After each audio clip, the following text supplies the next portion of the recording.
नमस्ते सदावत्सले मातृभूमि। हम लोग डिस्कशन करने जा रहे हैं और बारंबार डिस्कशन करना पड़ता है। मैं तो बहुत ऊब गया हूँ, लेकिन क्या करूँ, देश को बताना बड़ा आवश्यक है। और मज़े की बात यह है कि ज़्यादातर लोग, मतलब मेरे जानने वाले जो लोग हैं, मेरे को रोज़ मिलने वाले लोग हैं, अब वो ये कहने लगे हैं क्या दिल्ली सरकार के पीछे पड़े हैं आप भी। क्यों दिल्ली सरकार, क्या केजरीवाल ही बचा है दुनिया में और केजरीवाल के अलावा कुछ नहीं बचा। लेकिन केजरीवाल का इलस्ट्रेशन इतना भारी है कि मुझे लगता है कि पूरे देश को पता होना चाहिए कि क्या इतना करप्ट भी कोई पॉलिटिशियन हो सकता है, क्या इतना भी हो सकता है। हालांकि केजरीवाल के जो अंधभक्त हैं, जिनको वो दिखता नहीं है, वो लगातार इस बात को कह रहे होंगे कि नहीं साहब, केजरीवाल के पीछे तो सरकार पड़ी हुई है, केजरीवाल के पीछे तो सब पड़े हुए हैं, वो बेचारा ये।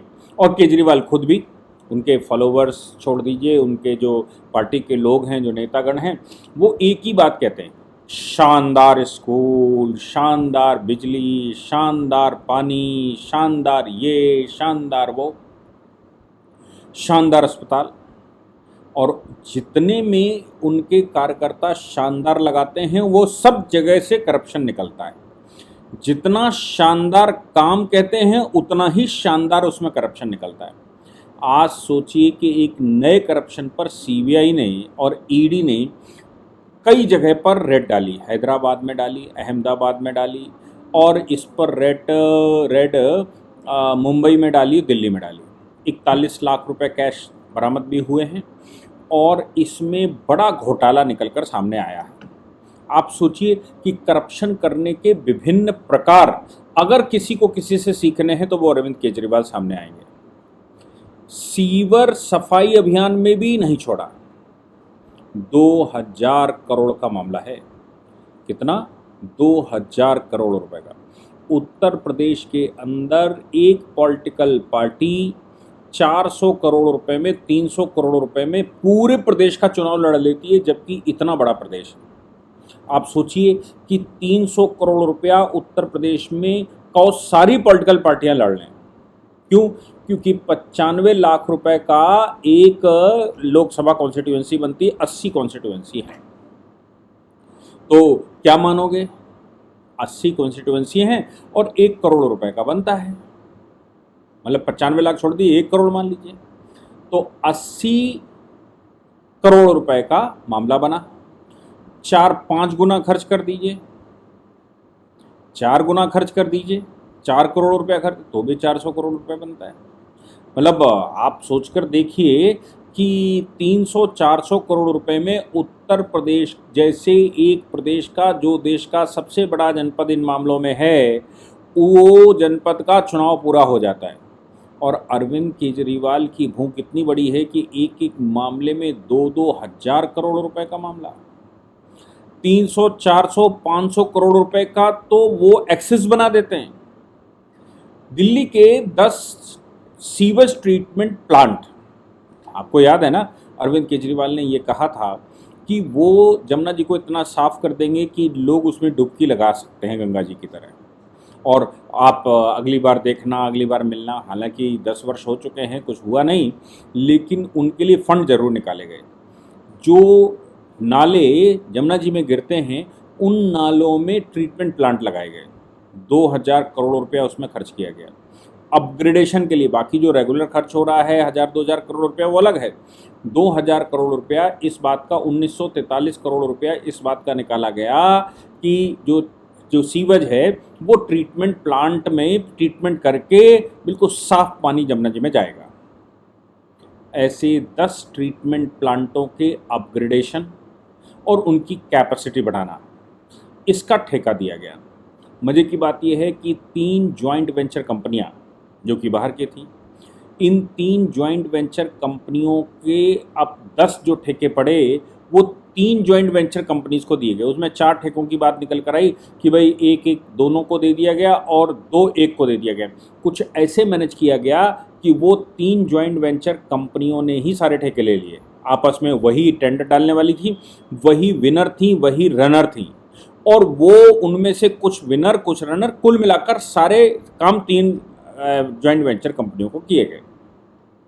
दूसरी सबसे बड़ी बात थी कि 1545 करोड़ रुपए का इनिशियल प्राइस रखा गया था कि लगभग 1550 करोड़ रुपया खर्च होगा, लेकिन उस प्राइस के बाद उसको इन्फ्लेटेड प्राइस पर 1943 करोड़ रुपया बनाया गया, यानी कि 400 करोड़ रुपया उसमें और ऐड कर दिया गया। जबकि मेरा मानना यह है कि जो डीएसआर रहती है, दिल्ली शेड्यूल रेट, वो Delhi schedule rate already market से 50% ज़्यादा होते हैं। ऑलरेडी मार्केट से 50% ज़्यादा का मतलब है अगर 1000 करोड़ का काम होगा तो वो 1500 करोड़ रुपए ऑलरेडी बिल बनाते हैं, उसके ऊपर भी 400 करोड़ रुपया। तो आप सोचिए कि माना जाए कि 800,000 करोड़ रुपए का खेल होगा, उसको 2000 करोड़ रुपया बनाया गया और इन 3 ज्वाइंट वेंचर कंपनियों को दे दिया गया। अब वो बात पकड़ में कैसे आई कि ट्रीटमेंट प्लांट तो लग गए, एसीबी को उसके घोटाले का पता लगा तो एसीबी ने किसी ने कंप्लेंट करी एसीबी के पास, एंटी क्राइम ब्रांच जो दिल्ली की है, ब्यूरो जो दिल्ली का है, उसने उस पर थोड़ा प्राइमा फेसाई इन्वेस्टिगेशन किया तो पता लगा कि नहीं, मामला तो गड़बड़ है। दिल्ली जल बोर्ड ने बहुत बड़े घोटाले किए हैं। दिल्ली जल बोर्ड कोई पहला घोटाला नहीं कर रहा है, दिल्ली जल बोर्ड टैंकर घोटाले में भी फंसा हुआ है, दिल्ली जल बोर्ड पाइपलाइन घोटाले में भी फंसा गया है। और आपको पता है कि दिल्ली जल बोर्ड ने पहले भी ठेके 35-35 करोड़ रुपए ज़्यादा के दिए हैं, जिनको सबलेट करके मालूम पड़ा 10 करोड़ 15 करोड़ में काम करवा दिया गया और 35-40 करोड़ 100 करोड़ के ठेके दे दिए गए, ऐसे अनुमान हैं।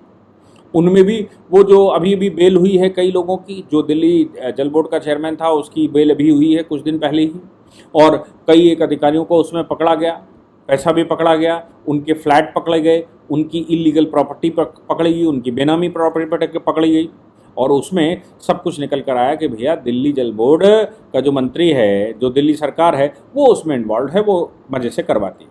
अधिकारियों की गिरफ्तारियां हुई और अधिकारियों की गिरफ्तारियों के बाद उनके खिलाफ वो हुआ। जो मुख्यमंत्री सीवर सफाई अभियान तो हम सब जानते हैं जल्दी पकड़ में नहीं आ सकता, क्योंकि बरसात से पहले सीवर सफाई का पैसा निकाल दो, सीवर साफ हो ना हो, बड़े पैसे हो, जॉइंट वेंचर हो नहीं हो, वो सब निकाल लीजिए और बारिश हुई, काम खत्म, कुछ पकड़ में आने वाला नहीं है। तो मुख्यमंत्री सीवर सफाई अभियान, और इसके अलावा जो ट्रीटमेंट प्लांट हैं, सीवर ट्रीटमेंट प्लांट, जिसको सीवर ट्रीटमेंट प्लांट, उनके लिए ये 2000 करोड़ रुपए अलग निकाला गया। 2000 करोड़ 1943 करोड़ रुपए। अब इसमें जो बात निकल कर आई वो ये है कि इनके अनुभव क्या हैं इन ज्वाइंट वेंचर कंपनियों के, क्योंकि ये तो केजरीवाल जी के कोई सगे वालों को दिया गया। ये ज्वाइंट वेंचर कंपनियों का जो सबसे खास बात है वो ये है कि इनके पास अनुभव है ही नहीं। 2000 करोड़ रुपए का लगभग का काम और इनके पास अनुभव नहीं। इन्होंने जो अनुभव के सर्टिफिकेट लगाए वो ताइवान के लगाए कि भाई ताइवान में प्रोजेक्ट करें, और तीनों ने, मजे की बात यह है कि तीनों ज्वाइंट वेंचर कंपनी ने सेम सर्टिफिकेट लगाया। सेम सर्टिफिकेट लगाकर तीनों ने कॉन्ट्रैक्ट हासिल कर लिए। चलो भाई काम करेंगे, कुछ ना कुछ करेंगे ही, समझ में आएगा। लेकिन इसमें जो उन्होंने किया, बिल्कुल जैसे ही मैंने कहा टैंकर घोटाला, पानी घोटाला, इसमें जैसे किया था वैसे ही यहाँ पर कर दिया। इन कंपनियों ने क्या किया कि टेंडर उठा लिया, टेंडर उठाने के बाद इसको सबलेट कर दिया, मतलब बहुत कम पैसे में किसी और कंपनी को, हैदराबाद की एक कंपनी को दे दिया। हैदराबाद की कंपनी ने उस पर काम शुरू कर दिया। मालूम पड़ा कि ये जो जॉइंट वेंचर कंपनियां थीं, इनका रोल क्या था? इनका रोल सिर्फ इतना था कि कॉन्ट्रैक्ट उठाओ, बीच का पैसा बचाओ, रिश्वत का पैसा दो और रिश्वत का पैसा देकर अपना काम चलाओ। एफआईआर जो एसीबी ने फाइल करी है, एंटी करप्शन ब्यूरो ने फाइल की है, उसने कहा IFAS टेक्नोलॉजी, ये IFAS टेक्नोलॉजी इनके नाम से एफआईआर हुई है, और ये कहा गया है कि इनमें जॉइंट वेंचर्स ने अपना काम दोबारा सस्ते में कुछ कंपनियों को सबलेट कर दिया और उन कंपनियों को सबलेट करके निकल लिए, पैसे बनाए और निकल लिए। यूरोटेक इन्वायरमेंट प्राइवेट लिमिटेड, ये हैदराबाद की कंपनी है जो सब कॉन्ट्रैक्ट लेती है, यानी कि ये सफाई का अभियान करेगी, उसके अपग्रेडेशन का काम करेगी। और ये जो ज्वाइंट वेंचर कंपनियां 3 थीं जिनको कॉन्ट्रैक्ट अवार्ड किए गए थे, इनका सरकार से मिलीभगत हुई, 400 करोड़ रुपए का रेट बढ़ाया गया। वो 400 करोड़ तो नो डाउट सीधा सरकार के पास चला गया होगा। बाकी का जो ओरिजिनल प्राइस था 1546 करोड़ रुपए का, 1546 करोड़ में भी पैसा लिया ही गया होगा, क्योंकि हम सब जानते हैं कि ये जो सीवेज और सप्लाई के काम रहते हैं इसमें 25 से 30% का मार्जिन जोड़कर चला जाता है। इसमें भी सरकार को 10-12% तो लेती है सुविधा शुल्क के रूप में। तो हम ये मान के चलें 200 करोड़ रुपए का और खेल हुआ होगा। 400 प्लस 200 600 करोड़ रुपए का तो नंबर 1 में काम हुआ। और इसके बाद अब जॉइंट वेंचर कंपनी को जो उन्होंने ये दिया था और उनसे कॉन्ट्रैक्ट किया होगा, उनसे जो भी खेल हुआ हो वो अलग है। और फिर जो हैदराबाद की कंपनी काम कर रही होगी उससे लोकल एग्जीक्यूटिव ने वसूली करी होगी। लोकल एग्जीक्यूटिव मतलब जल बोर्ड ने वसूली करी होगी, दिल्ली जल बोर्ड ने, क्योंकि दिल्ली जल बोर्ड के अधिकारियों ने एमबी बनाई होगी, दिल्ली जल बोर्ड के अधिकारियों ने उसको एस्टिमेट पास किया होगा, दिल्ली जल बोर्ड के लोगों ने उसमें सब काम किया होगा, तो वो खा गए होंगे। अब आप बताइए कि जमुना जी कैसे साफ़ होंगी? आप बताइए कि इस ट्रीटमेंट प्लांट में कैसे सही से काम होगा? कैसे जमुना जी साफ हो सकती है? हो ही नहीं सकती। वो केमिकल की जमुना जी साफ हो ही नहीं सकती जब इस प्रकार के खेल केवल पैसा निकालने, जो वचन दिए जा रहे हैं, जो वादे किए जा रहे हैं, जो भाषण दिए जा रहे हैं, वो सिर्फ पैसा निकालने की एक मैकेनिज्म है। और बजट में बता दिया जाता है भैया हमने 3 गुना बजट बढ़ा दिया, 4 गुना बजट बढ़ा दिया, 5 गुना बजट बढ़ा दिया, 7 गुना बजट बढ़ा दिया। और दिल्ली में वो बड़े बड़े बोर्ड लगाए जाते हैं।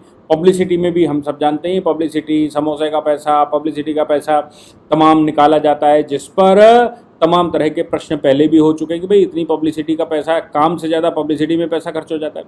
बड़े बड़े बोर्ड लगाकर कहा जाता है कि दिल्ली जल बोर्ड का हमने इतने % बजट बढ़ा दिया, स्कूलों का हमने इतने % बजट बढ़ा दिया, हमने दवाखानों का इतना बजट बढ़ा दिया, हमने वो मेडिकल का इतना बजट बढ़ा दिया, हमने सब्सिडी का इतना बजट बढ़ा दिया।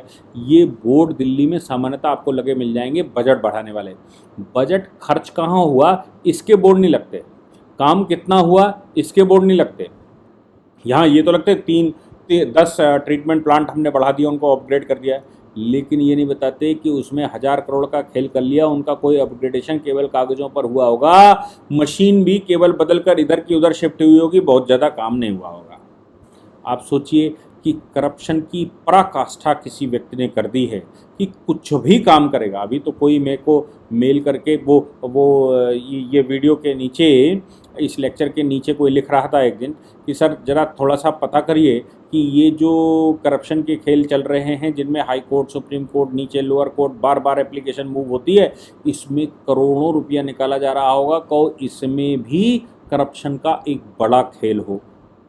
मतलब ये लोग आशंका लगा रहे हैं कि इसमें भी करप्शन का बड़ा खेल हो।